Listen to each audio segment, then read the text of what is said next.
by the times you made me cry. Feeling not quite good enough, not understanding why. I blamed you for the hell that I was in.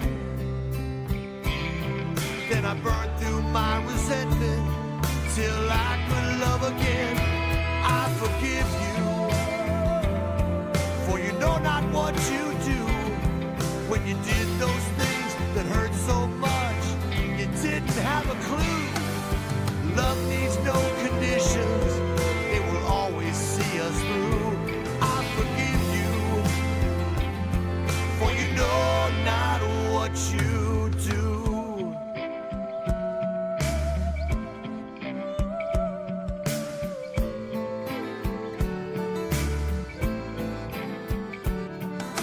I still have an angry thought or two.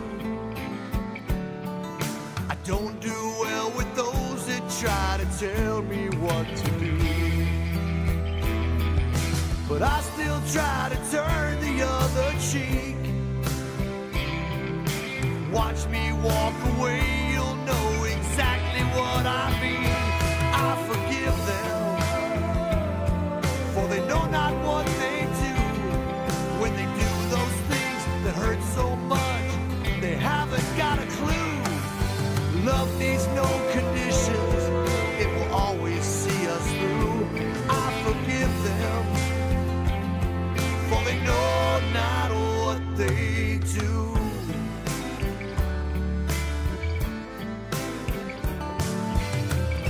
The more you give away, the more you have. Everyone's a mirror of some part of you. It could be anger, it could be love.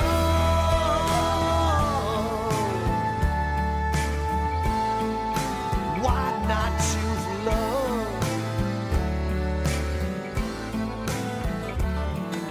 Haunted by the times I made you cry. I showed you the worst in me, not understanding why. But we can heal together perfectly. For love to grow between us, there's one thing that I need. Please forgive me, for I know not what I do. When I do those things that hurt so much, I haven't got a clue. Love needs no conditions, it will always see us through. Please forgive me, for I know not what I do. Please forgive me, I forgive you.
summer, fall and winter came too fast.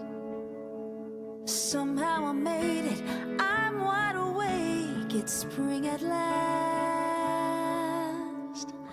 If I could only bring them back,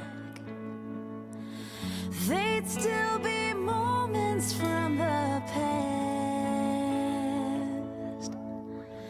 It's simply beautiful to walk with open hands. Nothing to hide, nothing to grasp, nothing to break, nothing to last.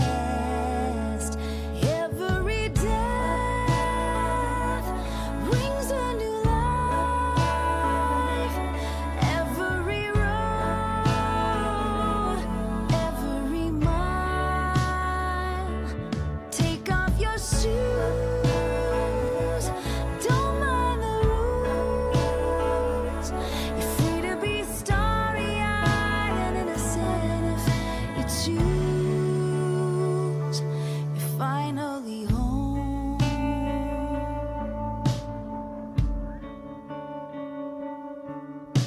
I buried my father, so went my mother all too soon.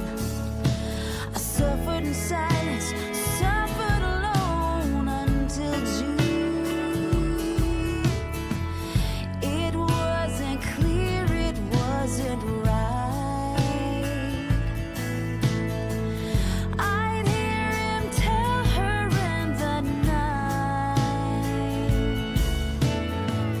but somewhere in the dark they huddled near a light, with nothing to fight, nothing to stress, nothing to climb, nothing to pass. Every death brings a new life. Every road, every mile. Take off your shoes, don't mind the rules. You're free to be starry-eyed and innocent if you choose. You're finally home.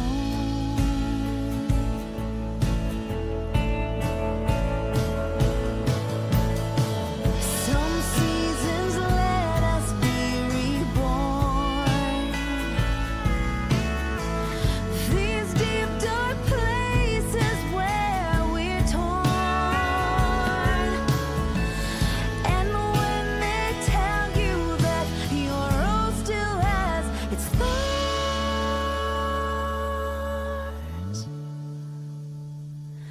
you've nothing to hide, nothing to test. Love brought you here, now you can rest. Every death brings a new life. Every road, every mile. Take off your shoes, don't mind the rules. You're free to be starry-eyed and innocent if you choose.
supposed to be.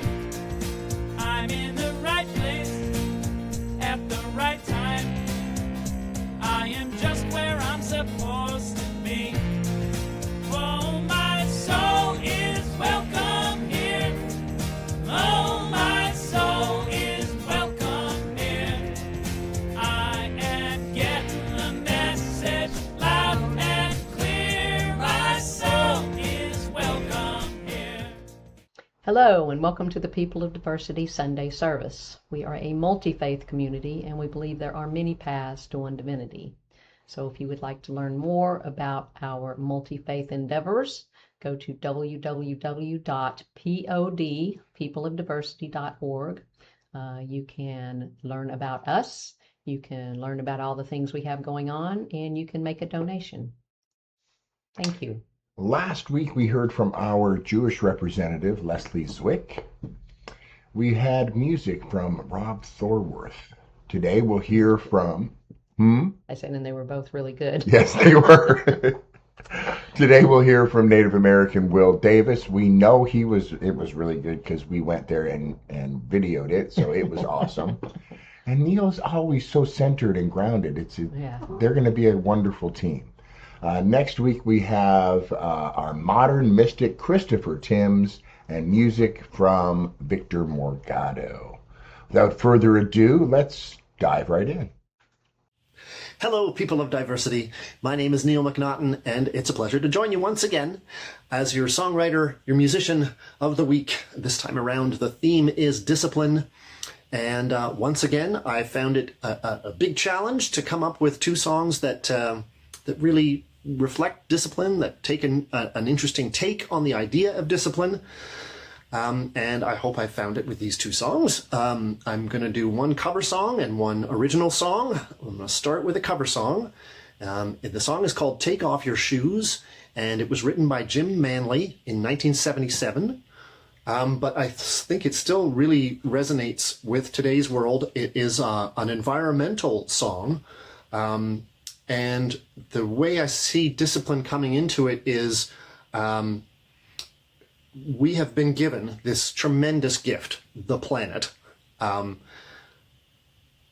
of to do with as we will, but it takes discipline and careful planning and working together to keep the balance so that the world can continue to provide us with food and beauty and for generations to come. And so it's up to us to find the discipline within ourselves and within our governments and our companies or corporations to not abuse this gift that we have of the beautiful planet that we call home. So this first song is called Take Off Your Shoes.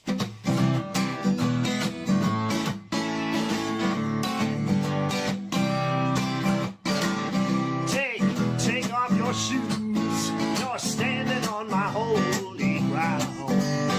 Take off your shoes. Yeah, you're standing on my holy ground.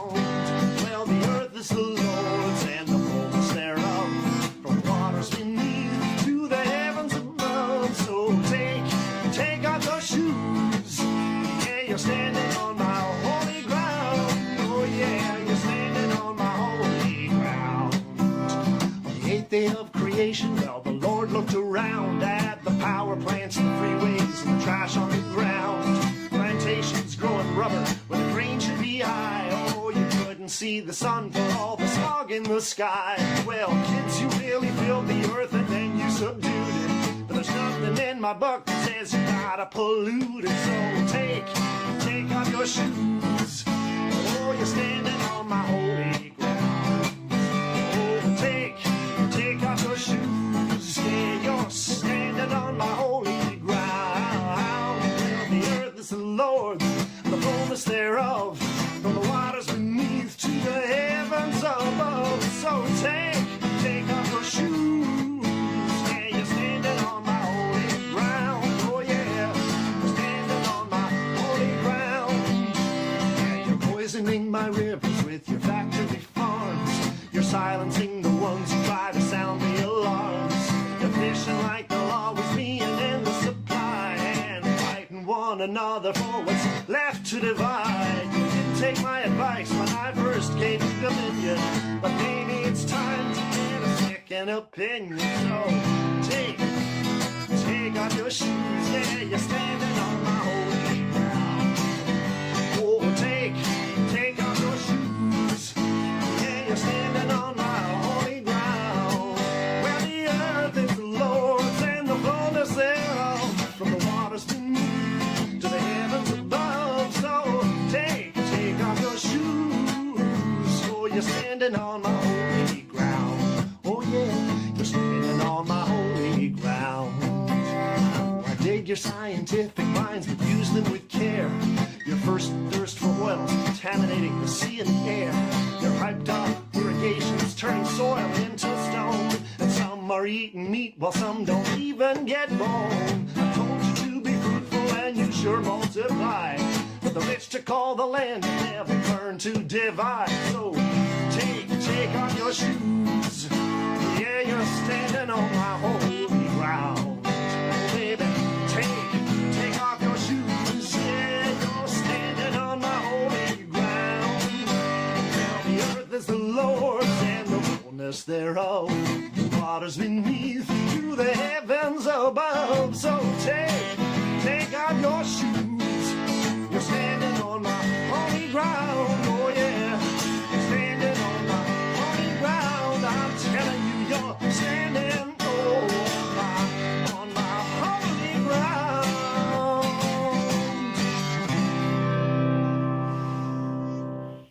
All right, here's the second song. This is called Come Follow Me. It's a song I wrote a number of years ago, and it's a fun little gospel-style kind of song. Not that the last song wasn't fun, but this is also another sort of fun, upbeat, kind of up-tempo kind of tune, and I hope you enjoy it. It's about discipleship. So the theme of discipline, the word, of course, comes very directly from, or is very related to, disciple and discipleship. And so this song is about hearing God calling your voice and following that call to whatever mission your mission is. And I think of it in terms of like, when I think of discipline and disciples and Jesus's disciples, they heard a calling and had to give up a lot to become followers of Jesus and his word and whatever. And so just the discipline of being able to sort of say no maybe to some of the things in your life so that you can say yes to what's really important. So maybe that's kind of what this is a little bit about, and what discipline is a little bit about, and the whole theme. It's open to interpretation, of course. I will follow the voice that calls me in the night, leads me out of the dark. I will follow the voice that calls to me by name and leads me to the light. Mary Magdalene had demons in her soul, she could not see her way. God spoke her name and said, "Come follow me." This is what Mary did say. I will follow the voice that calls me in the night, leads me out of the dark.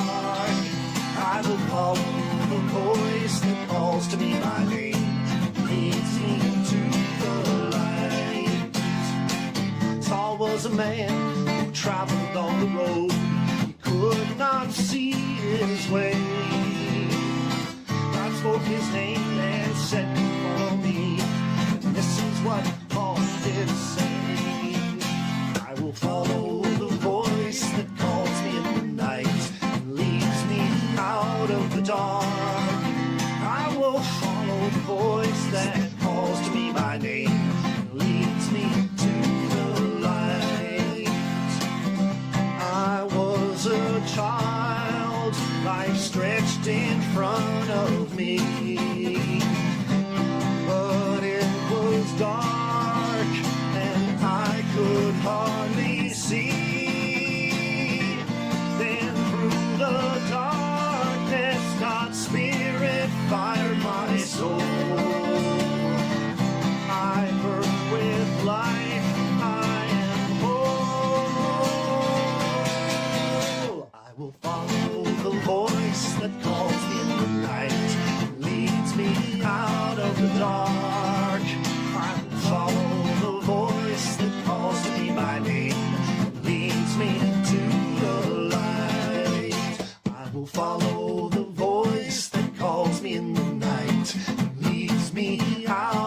dark. I will follow the voice that calls me by name and leads me to the light.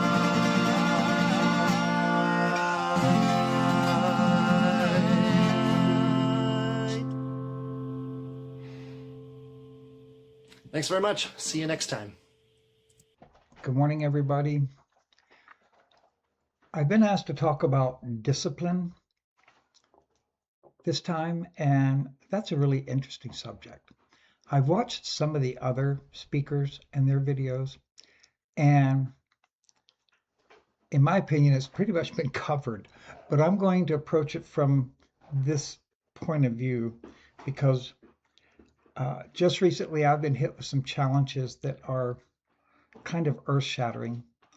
And from my native background and my Buddhist background, I've been spending some time in meditation learning how to detach from fear and worry because those are really negative energies, and I don't need those energies flying around out there right now. So self-discipline is, I think, a subject that more people might want to delve into, because even though we think we have self-discipline, we don't always have self-discipline. I know that's true for me because everybody who knows me knows that ice cream is like heroin to me. And my doctor recently told me I had to quit eating ice cream because apparently I'm type 2 diabetic now. And don't go all crazy about that because she and I are still in disagreement about that. Self-discipline, I think, it can be set up almost like a system, or it can be done in tandem with other things. Like, as a Buddhist, I feel like I have to have the discipline of being able to live and practice compassion, and live and practice mindfulness, and live and practice loving kindness. And all three of those things are challenging from time, because I also feel I need to honor the fact that I'm human. And as a human, I have all those frailties, and I make mistakes, and sometimes really big ones. But one of the things about that, part of the discipline of that, is that when I make a mistake, or when somebody makes a mistake, be willing to own it. Own the mistake, and then do what you can to correct it, if possible. If it's not possible to correct it, acknowledge that, and just continue on your way in the best way that you know how. Being the best person you know how to be. And I don't think we're ever going to know the boundaries on that, the limits on that, because we're constantly in this state of growth. And at least I am. I don't think I'm ever going to be finished, and I'm really happy for that. But it takes discipline sometimes to do those things. I know there's times when I have long talks with myself, and sometimes out loud. My kids think I'm a little crazy, and they may be right. But when I talk out loud, my own ears hear it as though it's coming from somewhere else. And if you notice, you pay more attention to what's coming to you from the outside than you do from what's coming at you from the inside. And so being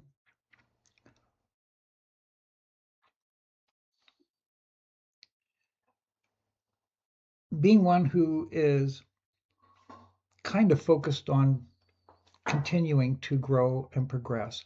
And sometimes that's slow and tedious, and sometimes it happens really quickly. I like that kind, actually. In the great scheme of things, I think if you looked at a person as a medicine circle, you have east, south, north, and west.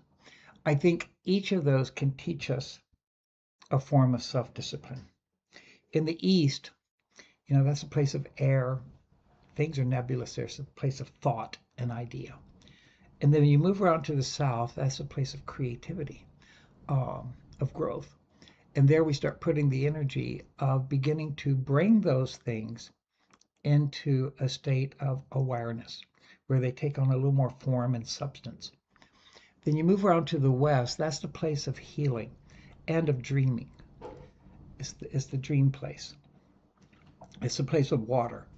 And water is very liquidy. It flows. And when you stop and think about it, water is probably one of the most powerful forces on earth. Nothing can really resist water for very long.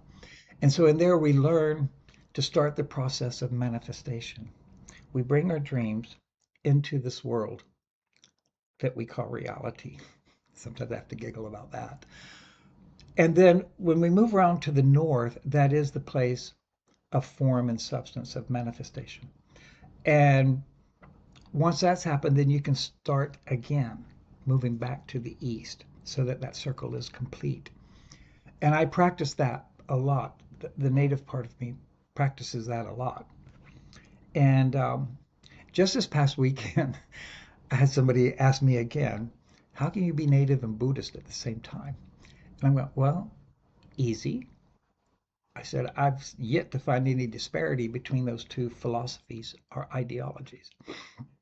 You know, they're very similar in their form and substance. I mean, yeah, Buddhism has a more Eastern ideology, and I think the Western mind really has a hard time grasping Eastern ideology.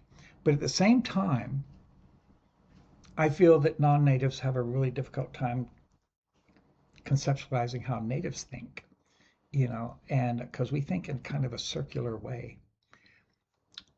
And practicing self-discipline, part of me, when I meditate, when I first started meditation, let me just back up a couple of steps. It was really difficult. It was really difficult. I got all fidgety. My mind wouldn't stop running around and around and around. And then this idea came to me. I may have even said a little prayer, said, you know, this ain't working. Can you help me out? And so this thought came to me, said, don't try to stop your thoughts, Will. Don't try to just take one thing and stay with it. Let your thoughts flow through your mind. Picture them like a muddy stream. And as it flows, it becomes clearer and clearer until it's crystal clear. And that made sense to me. And of course, it didn't work the first time or even the second time. But part of self-discipline is that you stick with it. If it's worth it to you, it's worth investing the time and effort and energy that it will take to do that. I know that when I was much younger, about 100 years ago, I got involved in the martial arts. And that took a lot of not just external discipline, but internal discipline. Because I was attached to a Shaolin temple for just about a year. And when I went there, I wasn't really interested in the actual martial arts. I was more interested in the philosophy, but you couldn't have one or the other. You had to have both. So I said, all right, I'll do this. And some of that stuff that you've seen on TV, actually, they really do that. They have to walk across a long mat of rice paper without wrinkling it. I never got that done. I just never got it done.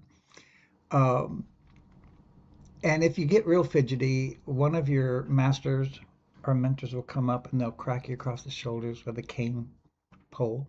I mean, it doesn't really hurt, but the noise it makes hurts. It scares you pretty good. You go, oh, okay, I'm going to meditate now. Sometimes just daily living requires self-discipline. It's like we all have those things that we need to do in order to maintain our lives, whether that's health or whether that's just cleaning your house, getting things done. Like doing laundry is absolutely not my favorite thing to do. And I'll put it off for as long as I can. And I still have 3 baskets of clothes here that I haven't folded and put away. That's been there since the beginning of summer. And I look at it with the utmost sympathy and with the utmost good intentions, but they're still there. And we know what road is paved with good intentions. So not everyone, and I don't think it's required, that you are disciplined in every tiny little aspect of your life. To me, that would be boring. Or I'd be taking OCD medicine or something like that. What I would like to do is, well, I didn't say that right.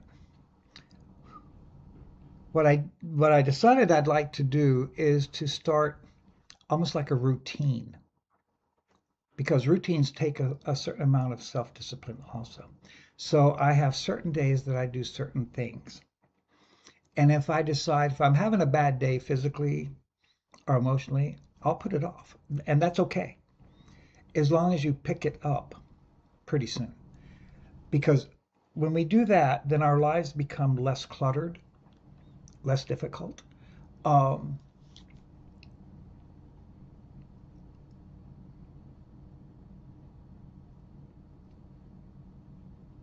I was just talking to my son before I started the video, and I was telling him this is a good time to practice meditation and to do some breathing and to be self-disciplined on how he's going to go about things. And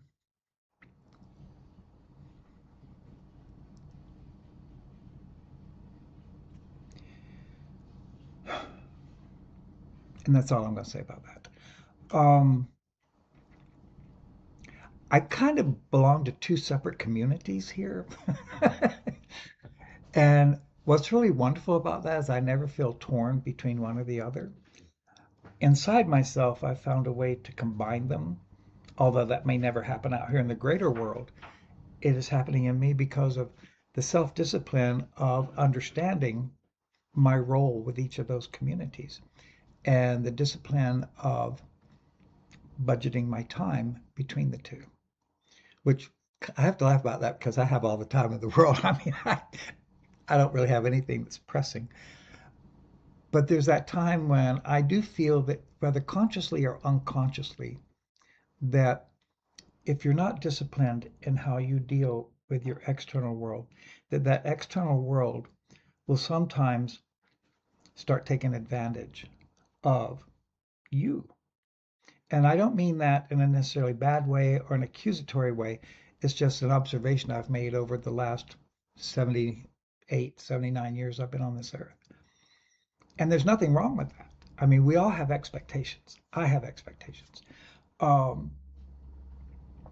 don't think there's too many situations where we don't have some kind of expectation of how we want the outcome of those situations to be. So the discipline part of that is to learn how to be in control of those expectations, or to be in control of oneself. See,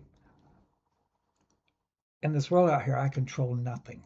I control nothing. But I am always in control of how I'm going to respond or react to the external environment, or sometimes even the internal environment. You know, I mean, there's times when part of me just wants to get really angry about something. And then I'll stop and think about it. And I'm going, you know, you're fixing to expend a whole lot of energy. Is it going to be worth it? And the answer is usually no, it's not going to be worth it. Because all anger does is make you feel bad. Nobody else cares that you're angry. So the discipline of that is to learn how to be in control, to be disciplined with not just our emotions, but the expression of our emotions. And I think that's really, really important that we have some understanding of that. You know, I've heard from some of the other videos and listening to other people, you know, we tend to hear discipline is just this or that. It's either punishment or some kind of self-control. And I don't think that's true at all. In fact, I think we sometimes confuse discipline with punishment. Punishment is this whole other little bailiwick out here, okay? And every time I hear that, I think of children and how I've seen some children punish their children rather than discipline them. And that will get my hair standing up. Instead of having to punish our children, start not only teaching but exempling self-discipline on, okay, if you want this is probably what you're going to have to do to get it. If you want good grades, you're going to have to study. If you want to watch TV later this weekend, you're going to have to do your chores. It's a way to teach them to be disciplined in their everyday life. And with my children and my grandchildren, I've endeavored to example that. And I don't know. I don't think parents ever know if they've been successful with something or not. Sometimes you see behaviors that go, oh, they were listening. Or you hear one of your children put your words coming out of their mouth and you go, oh, they were listening. But I never say anything because now it's theirs. It's theirs to do with as they wish. So I also want to touch just very briefly on the discipline of giving. There's a neat word, giving. I'm still trying to define that finitely, and I don't think I can. But the discipline of giving is to know, and that also includes receiving, the discipline of receiving. I think it's important to know when enough is enough. And I know some people who haven't quite discovered those boundaries yet. But it's like, sometimes if you give and give and give and give and give, the environment, first of all, will get to the point where that becomes an expectation. And receiving, then you kind of become almost like a beggar. Know where those lines of demarcation are. I know people who give so much that they have very little themselves. And I think it's important, and part of this discipline thing, that we always make sure our needs are met. Because there's a law of the universe that says you cannot give what you do not have. So if I don't have something, how am I going to help you? How am I going to give you? That includes love. If I don't love me, how can I love you? If I don't have $1, I can't give you $1. So I first must get it and have it. Then I can share it with you. I know that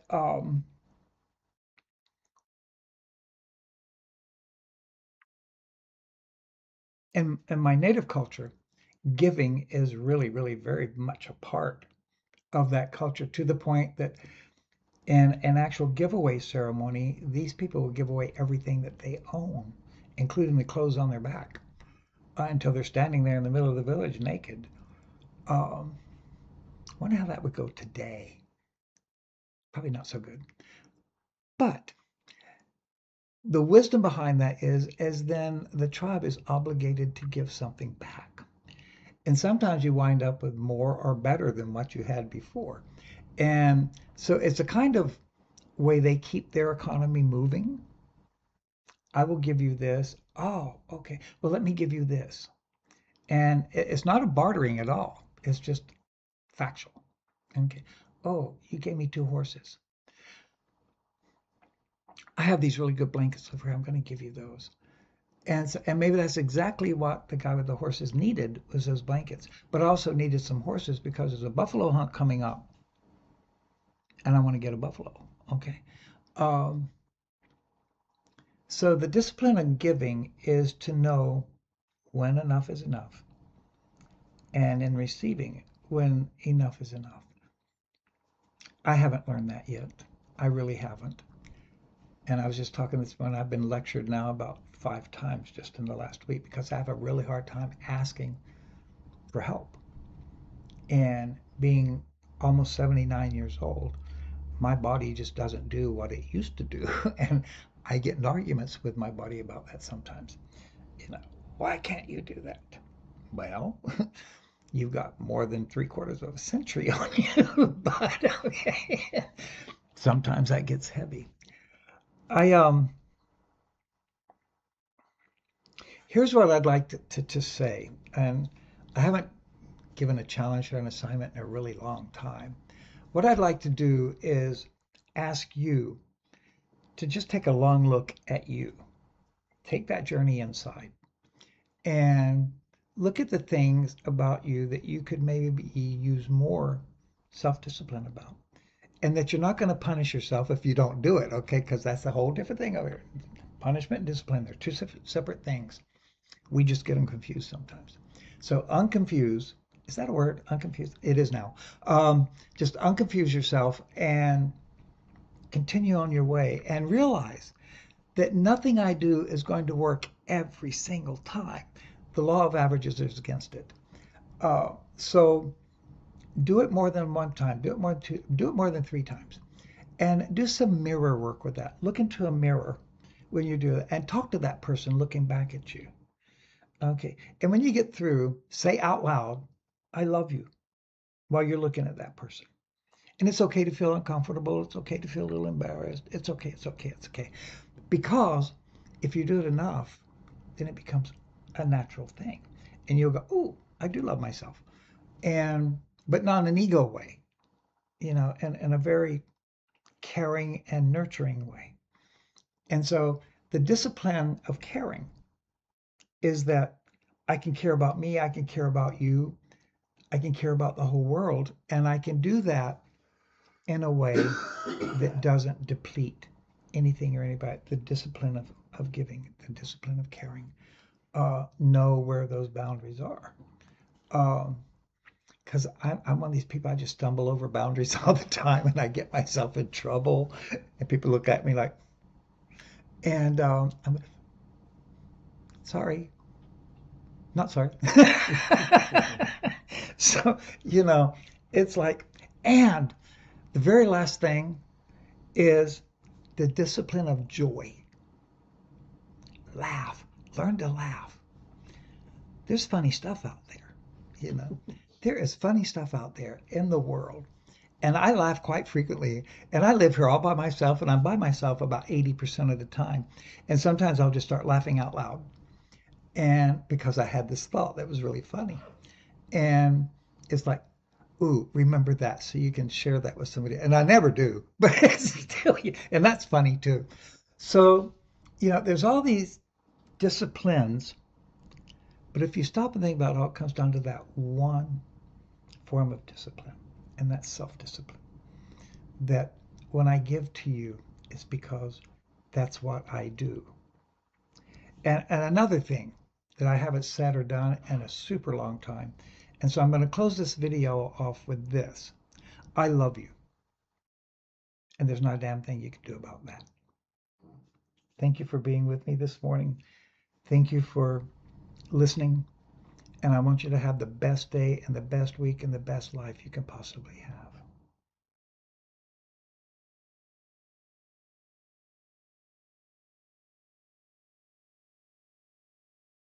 Thank you, Neil. Always love hearing you. You're awesome. And Will, like Scott said before we started, we already knew it was a good talk, but it was even better the second time around. It always blows me away how you just sit down and there you go. So thank you so much. Philip Lupo and team, you guys are awesome.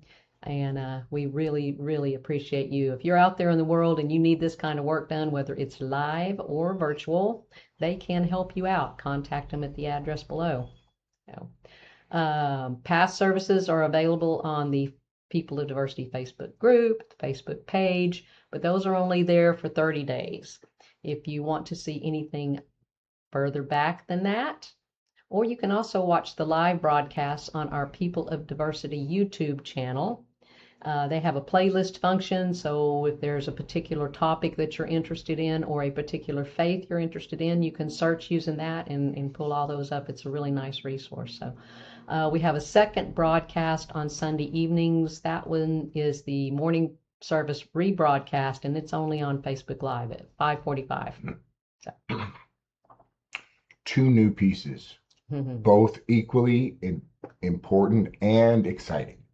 So first off, newsletter, coming out weekly, all kinds of pieces, a little synopsis of the talk, a little tease for you to go watch the video, the upcoming events that are happening live at the UU in Rockledge, and any special events that might be going on.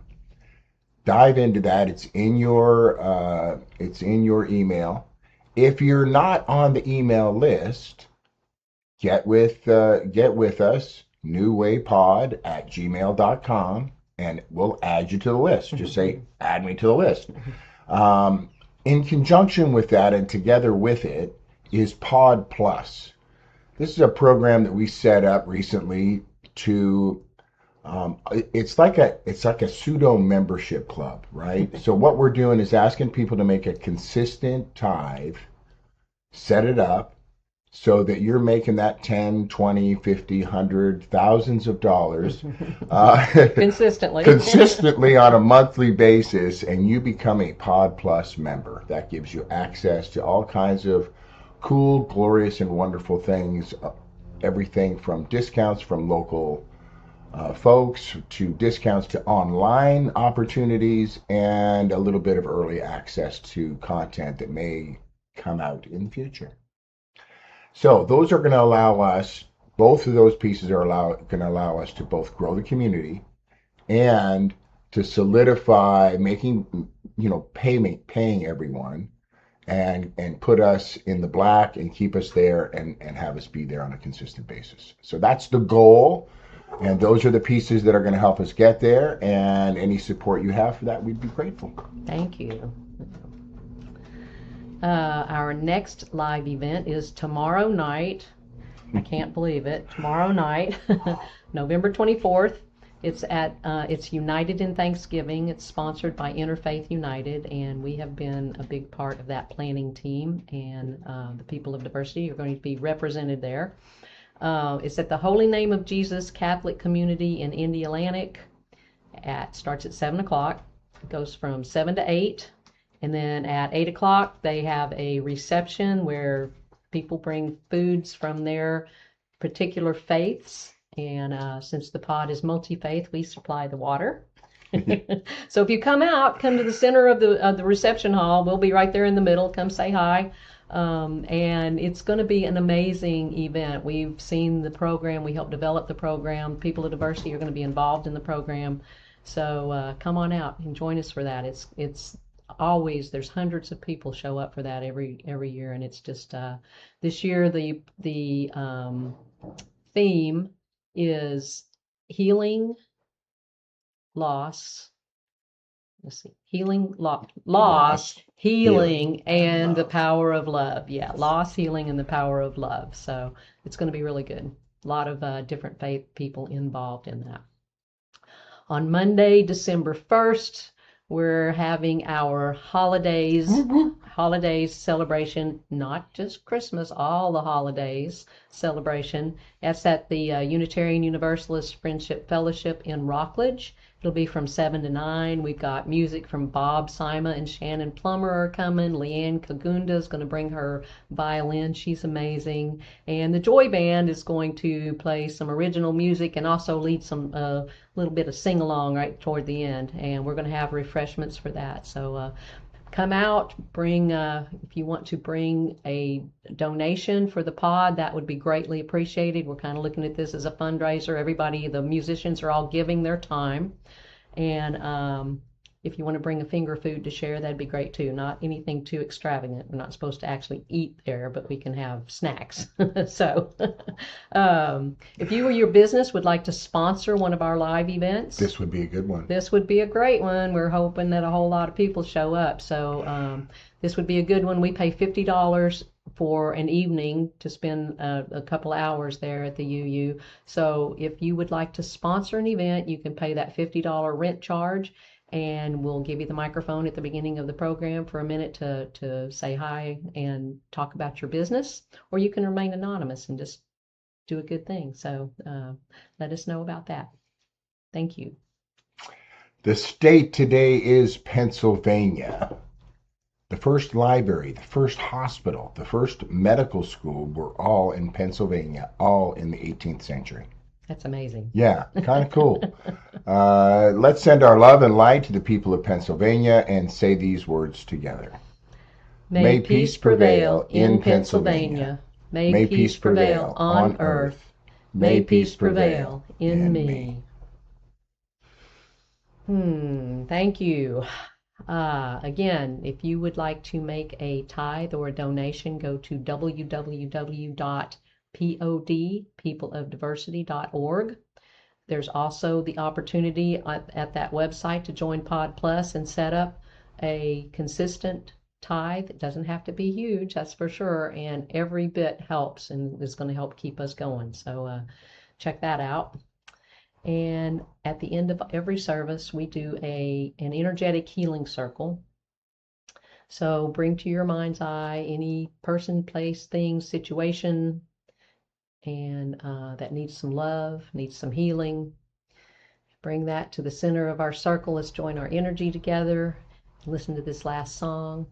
And thank you so much. Maybe we'll see you tomorrow night at the United in Thanksgiving. It'd be great. Make sure you come to the middle to the water table and say hi.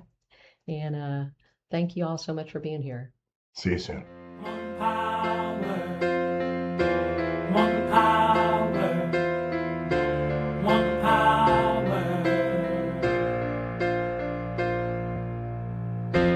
one power, one power,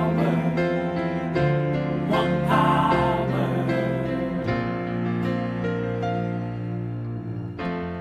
There's one power invisible, and you see it everywhere and every day.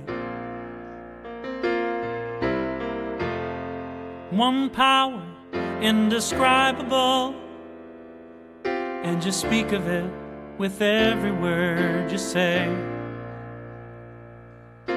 Mysterious until you know the truth, as simple as the love inside of you.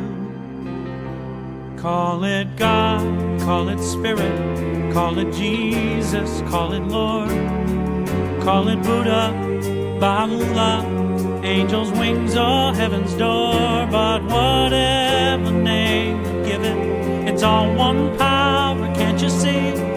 It's the power of